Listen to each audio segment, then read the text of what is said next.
जय संविधान, जय भीम, महात्मा गांधी की जय, गोडसे मुर्दाबाद।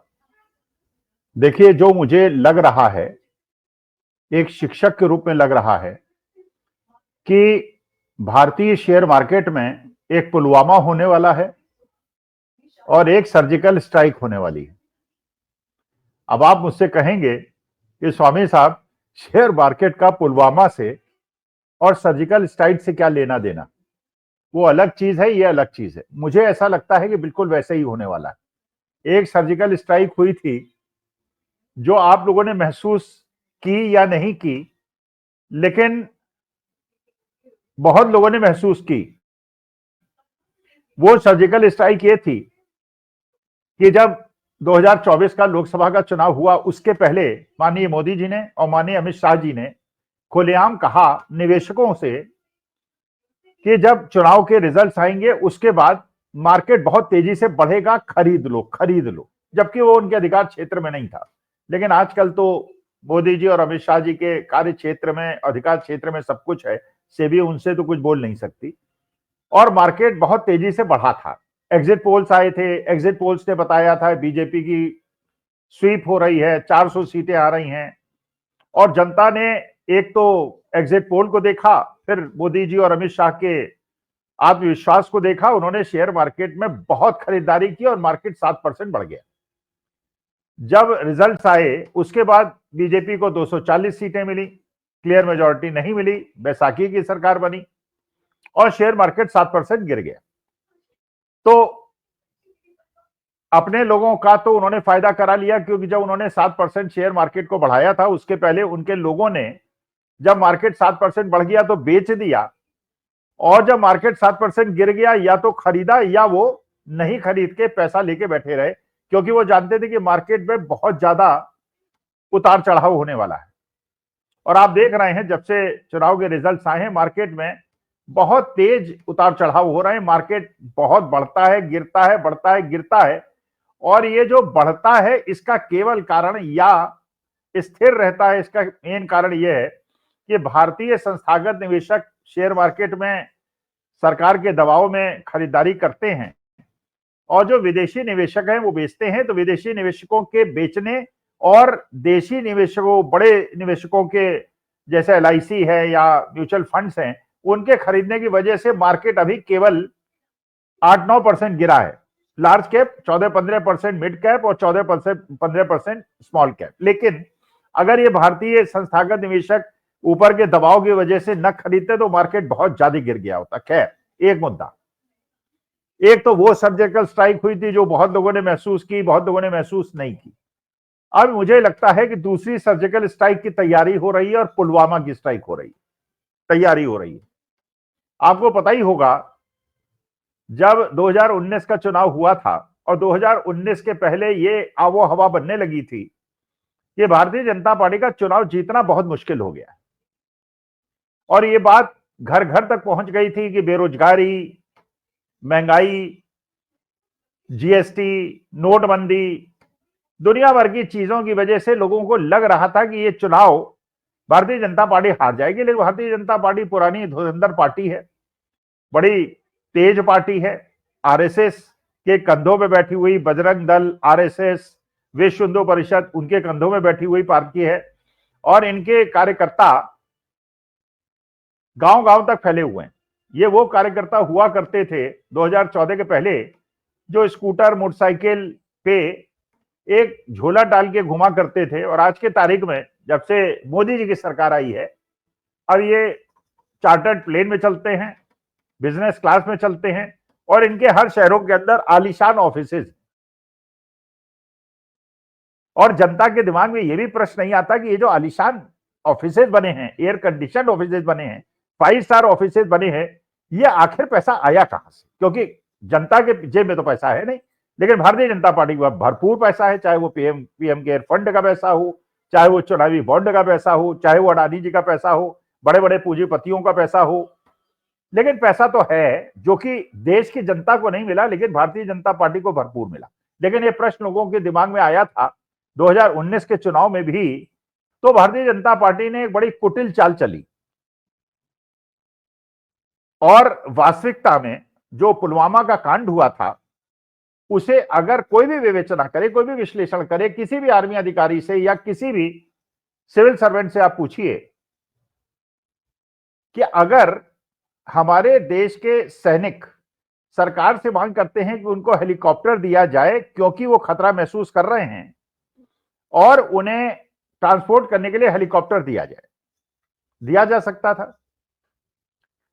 जैसे अभी जो अमेरिका ने हमारे देश के अवैध प्रवासियों को भेजा है, प्लेन दिया जा सकता था, बाकी देशों ने दिया लेकिन हमारे देश ने नहीं दिया। उन्होंने अपने आर्मी प्लेन में उनको हथकड़ी और बेड़िया डाल के भेजा। हमारा मस्तक झुका लेकिन सरकार को कोई चिंता नहीं, वो तो औरंगजेब की कब्र खोदने में लगी हुई है। तो जब ये पुलवामा का कांड हुआ और सैनिकों ने मांगा, सतपाल मलिक भी कह रहे हैं कि उनके संज्ञान में था कि 10-15 दिन से ये जीप वहां पे घूम रही थी, लेकिन क्योंकि उनके अधिकार क्षेत्र में नहीं था और क्योंकि सरकार उसमें कोई हस्तक्षेप नहीं किया, और जब वो कॉन्वॉय चला आर्मी का तो उसमें जब वो टेररिस्ट की गाड़ी ने हिट किया तो उसको कहीं इंटरसेप्ट भी नहीं किया गया, कोई हस्तक्षेप भी नहीं किया गया। इसका मतलब कि क्या क्या प्रश्न है, क्या ये प्लान्ड था कि हमारे वीर सैनिकों की शहादत होगी और एक कहानी की पटकथा लिखी जा चुकी थी?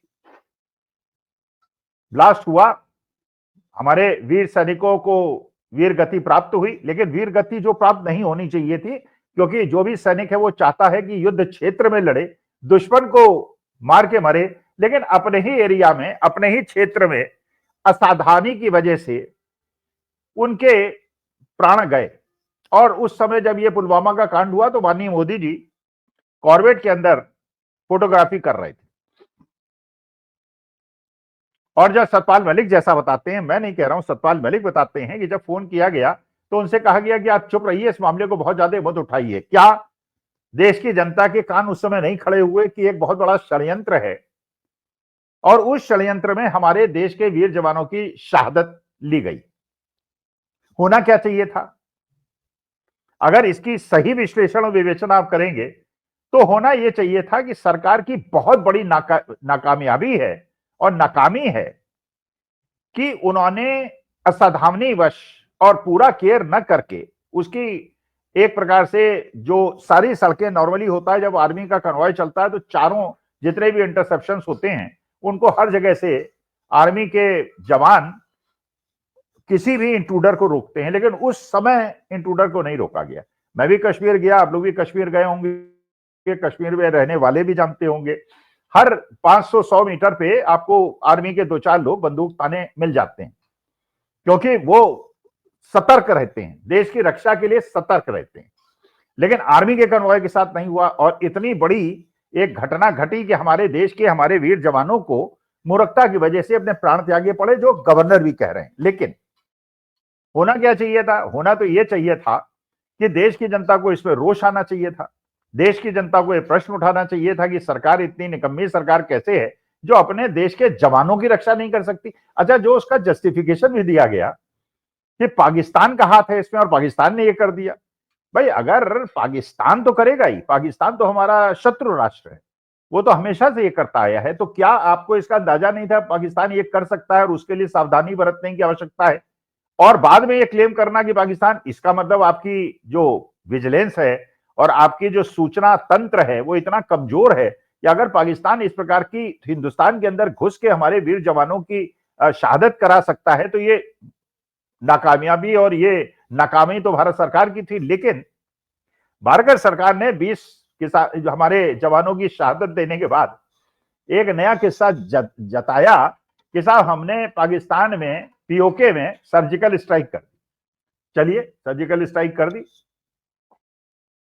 अच्छा, लेकिन क्या इससे कंपेंसेशन हो जाता है कि हमारे देश के वीर जवानों को हमारे देश के अंदर घुस के अगर पाकिस्तानी 20 लोगों की शहादत देती है और उसके बाद पीओके में जाके आप सर्जिकल स्ट्राइक करते हैं, तो जिन 20 परिवारों के जवानों के परिवार उजड़ गए और उनके पत्नियों के मांग का सिंदूर उठ गया और उनके बेटे बेटी जो हैं वो लावारिस हो गए, तो इससे कैसे कंपेंसेशन होता है? क्योंकि आपकी नाकामयाबी थी, आपकी मूर्खता थी कि आपने प्रोटेक्शन नहीं दिया और आपके हेलीकॉप्टर नहीं दिया और आपके वीर जवानों की शहादत हुई, लेकिन उसको क्रेडिट दिया गया। मतलब एक जो नाकामी थी उसमें क्रेडिट लिया गया कि देखिए हमने बालाकोट में सर्जिकल स्ट्राइक कर दिया, मैंने पुलवामा को छिपा गए और वो बैकग्राउंड में चला गया और बालाकोट को प्रोजेक्ट किया गया कि देखिए हमने सर्जिकल स्ट्राइक कर दी जो पहले भी नहीं हुई कभी।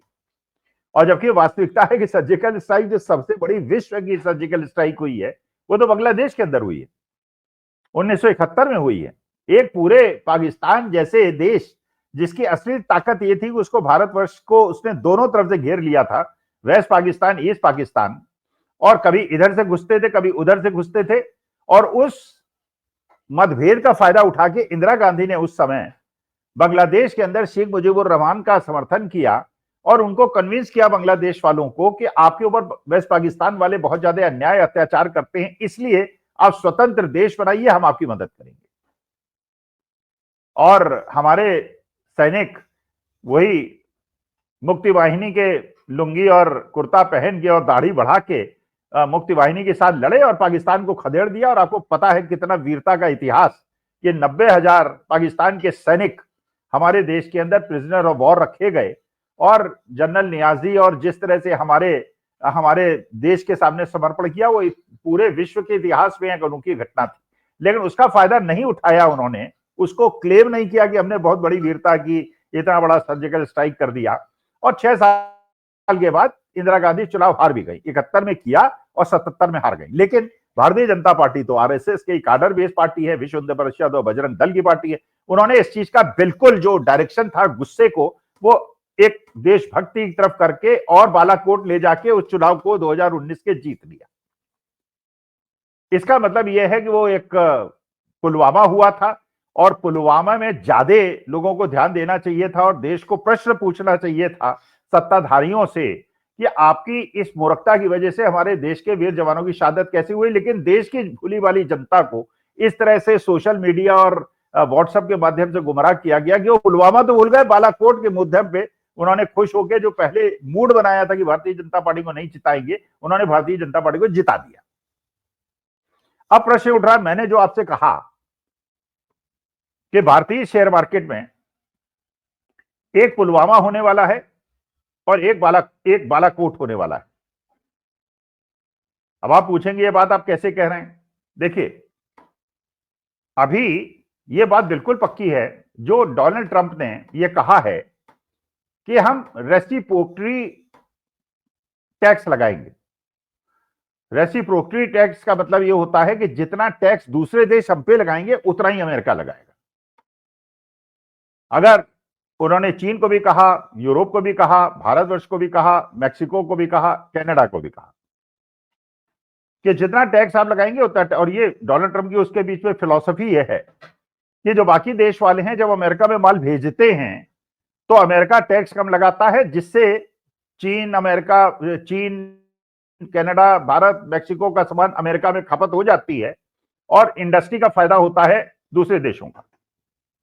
और वो ये कहते हैं, डोनाल्ड ट्रंप ये कहते हैं कि अमेरिका से जो माल हम भेजते हैं चीन को और भारतवर्ष को और यूरोप को और मैक्सिको को, वहां पे ये देश ज्यादा टैक्स लगाते हैं, जिसकी वजह से अमेरिका का माल महंगा हो जाता है तो अमेरिका को नुकसान होता है। तो एक कुटिल राजनीतिज्ञ की तरह डोनाल्ड ट्रंप ने ये एक अपनी देश की जनता को बताया कि मेक अमेरिका ग्रेट अगेन के तहत हम आपके टैक्सेस माफ कर देंगे, खत्म कर देंगे, और जो दूसरे देश हमारे देश के अमेरिका के अंदर माल भेजते हैं और अपनी इकोनॉमी को स्ट्रांग करते हैं, उन पे हम टैक्सेस बढ़ा देंगे, इंपोर्ट ड्यूटी बढ़ा देंगे, जिससे कि अमेरिका की इकोनॉमी स्ट्रांग हो जाएगी। अब ये भी उन्होंने भी उसी तरह से मूर्ख बनाया जैसे हमारे देश के अंदर हो रहा है। जबकि वास्तविकता ही है कि अगर फार्मास्यूटिकल भारतवर्ष के अंदर बहुत सस्ती और अमेरिका भेजी जाती है लार्ज अमाउंट क्वांटिटी में, तो अगर उस पर आप टैक्स बढ़ा देंगे तो मानी बात है कि जो दवा अमेरिकन कंज्यूमर्स कंज्यूम करते हैं वो महंगी हो जाएगी। तो नुकसान तो जितना भारतवर्ष की इकोनॉमी को होगा उससे ज्यादा नुकसान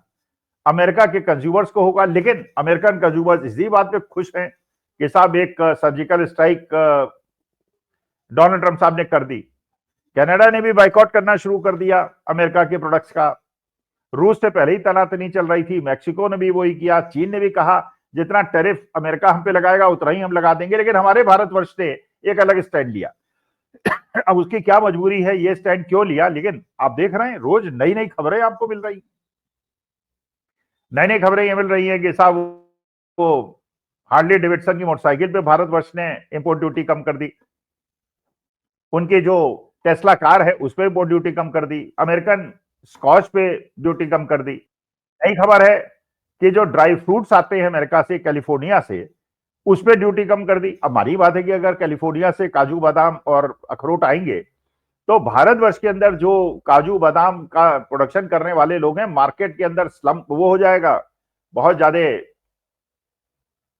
माल आ जाएगा और दाम गिर जाएंगे और भारतीय उत्पादकों को नुकसान हो जाएगा। और अमेरिका में क्योंकि इतना लार्ज प्रोडक्शन है, दे वांट कंजम्पशन, और इंपोर्ट ड्यूटी कम होने से उनका माल ज्यादा बिकेगा, भारत का माल कम बिकेगा। अब मान लीजिए यही बात सेब में कर दी जाए, अब उनका भी सेब बहुत होता है, हमारे देश में भी कश्मीर के अंदर, हिमाचल प्रदेश में बहुत सेब होता है, लेकिन अगर आप सेब में इंपोर्ट ड्यूटी कम कर देंगे तो अमेरिकन सेब ही आप हिंदुस्तानी लोग खाना शुरू कर देंगे, सस्ता मिलता है, जैसे चीनी वाले इसलिए कंज्यूम करते हैं, सस्ता मिलता है। अच्छा, उनका तो मास प्रोडक्शन है, वो तो मास में एक्सपोर्ट करेंगे, पॉपुलेशन कम है, कंजम्पशन कम है, तो भारत जैसा देश उनको चाहिए जहां कंजम्पशन हो और उनका माल खपे। और भारत के जो मोटरसाइकिल निर्माता हैं, जो कार निर्माता हैं, जो विस्की निर्माता है, और जो ड्राई फ्रूट्स के प्रोड्यूसर्स हैं, सेब के प्रोड्यूसर्स हैं, उनको बहुत ज्यादा नुकसान होगा। लेकिन ये चीज समझने के बाद अब शेयर मार्केट को कैसा रिएक्ट करना चाहिए, मैं कोई टिप नहीं दे रहा हूं, मैं केवल विवेचना कर रहा हूं। अच्छा, ये खबर है, आज 1 तारीख को मैं ये रिकॉर्ड कर रहा हूं, 2 तारीख को आप लोग देखेंगे सुबह 8 बजे, 3 तारीख को डोनाल्ड ट्रंप निर्णय लेंगे कि वो भारतवर्ष पे टैरिफ लगाएंगे कि नहीं लगाएंगे, या दूसरे देशों पे लगाएंगे कि नहीं लगाएंगे, जो मेरा अंदाजा है, और ये मेरा केवल अंदाजा है। क्योंकि भाई इंपोर्ट ड्यूटी लगाई क्यों जाती है? इंपोर्ट ड्यूटी इसलिए लगाई जाती है कि जिससे दूसरे देशों के आने वाले सामान को पुश बैक करने के लिए, कि हमारे देश में बहुत ज्यादा न बिके और हमारे देश के निर्माताओं को बहुत ज्यादा नुकसान न हो, हम इंपोर्ट ड्यूटी बढ़ा देते हैं। इंपोर्ट ड्यूटी बढ़ा देते हैं तो विदेशी माल महंगा हो जाता है, देश का माल सस्ता हो जाता है और देश के उत्पादकों को फायदा होता है, मेक इन इंडिया हो जाता है। लेकिन अगर इंपोर्ट ड्यूटी हम कम कर देंगे तो मेक इन इंडिया तो फेल हो जाएगा, तो माल तो मोटरसाइकिल उनकी बिकेंगी, कार उनकी बिकेंगी, दारू उनकी बिकेगी, बादाम अखरोट उनके बिकेंगे, तो हमारे देश के उत्पादकों को क्या होगा? मेक इन इंडिया खत्म हो जाएगा। लेकिन और गूगल टैक्स एक आपने सुना होगा, मेटा और गूगल पे जो एडवर्टीजमेंट्स दिए जाते हैं यूट्यूब वगैरह के अंदर, उसमें 6% का टैक्स भारत सरकार लेती थी, भारत सरकार ने वो टैक्स खत्म कर दिया। अच्छा, मार्केट में आप देख रहे हैं, शेयर मार्केट में बड़ा उतार चढ़ाव चल रहा है। आज 1 तारीख को सुबह जब मार्केट था तो 0.5% नीचे था, फिर बराबर आया, फिर लगा, बहुत तेजी से गिरा। इसका मतलब क्या? बड़े खिलाड़ी और बड़े जो तेजड़िए मंदड़िए हैं, जैसे उन्होंने अमित शाह जी के कहने के बाद शेयर मार्केट बढ़ेगा, जब मार्केट 7% बढ़ा के माल बेच दिया और 7% गिरने के बाद खरीद लिया और 7% कमा लिया, और 7% एक अगर बड़ा अमाउंट आप लगाए तो बहुत बड़ा अमाउंट होता है, लाखों करोड़ों रुपए उन्होंने कमा ली। क्या वही प्रक्रिया फिर शुरू होने वाली है? पहले पुलवामा होगा और फिर सर्जिकल स्ट्राइक होगी। मैं कोई राय नहीं दे रहा हूं, मैं केवल एनालाइज कर रहा हूं। तो क्या पहले ही आपने 5-6 लाख करोड़ का रियायत अमेरिका को दे दी है और उनकी इंपोर्ट ड्यूटी कम कर दी है, तो उनका माल तो भारतवर्ष के बहुत 5-6 लाख करोड़ तो आपने ऑलरेडी दे दिया है।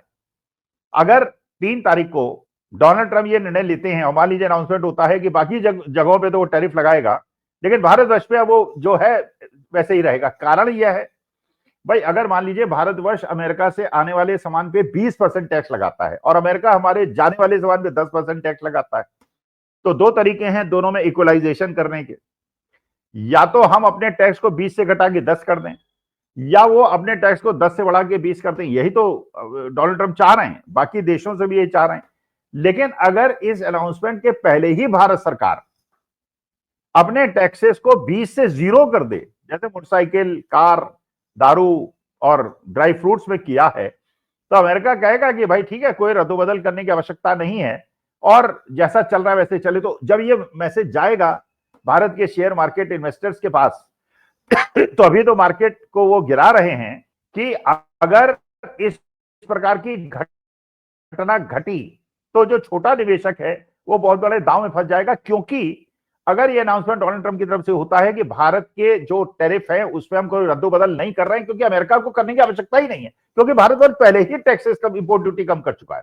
तो इंपोर्ट ड्यूटी आप कम कर चुके हैं तो अमेरिका को उसमें करने की क्या आवश्यकता है। तो मेरा केवल आप लोगों से निवेदन यह है कि आप उसी प्रकार की गलती मत कीजिएगा जो पुलवामा में और बालाकोट में हुई थी, और आपको लगा था कि सर्जिकल स्ट्राइक बहुत बड़ी घटना थी। वास्तविक में सर्जिकल स्ट्राइक बहुत बड़ी घटना नहीं थी, लेकिन जो पुलवामा के अंदर हमारे वीर जवानों की शहादत एक असावधानी ही नहीं बल्कि इंटेंशनल मिस्टेक की वजह से हुई, जैसा सतपाल मलिक कहते हैं, और बाद में उसका क्रेडिट ले लिया गया। तो अभी अगर 5-6 लाख करोड़ का बेनिफिट अमेरिका को दे दिया गया है और बाद में यह अनाउंसमेंट होता है कि टैरिफ में कोई चेंज नहीं हुआ, तो बहुत ज्यादा लालच मत आइएगा।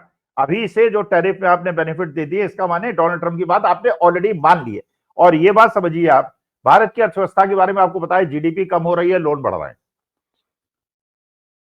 और अगर 5-6 लाख करोड़ का आपने ये बेनिफिट और खो दिया जो अमेरिका से आपको मिलता है, आपको पता है बाकी देशों से आपका जो आयात निर्यात है वो आपके फेवर में नहीं है, केवल अमेरिका में आपके फेवर में है।